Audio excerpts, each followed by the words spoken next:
Her er en håndværker. Og her er nogle af hans kunder. Kunderne vil rigtig gerne have lavet nye vinduer. Og håndværkeren han regner på opgaven. Prisen er 100.000 kroner for vinduerne og 30.000 kroner for lønnen. Det vil kunderne rigtig gerne have, så de laver en aftale med håndværkeren.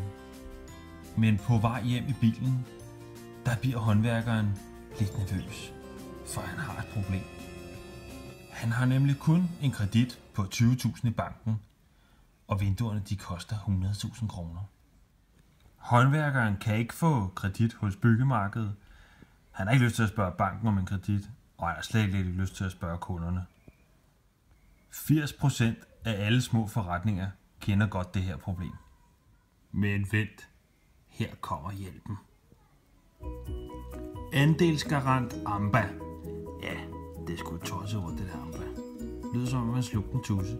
Sådan her fungerer det. Håndværkeren skyder 20.000 ind i andelsgarant AMBA.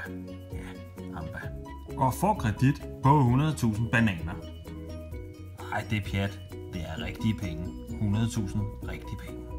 Så kan der købes vinduer for hele muligheden. Og håndværkeren kan sove godt om natten.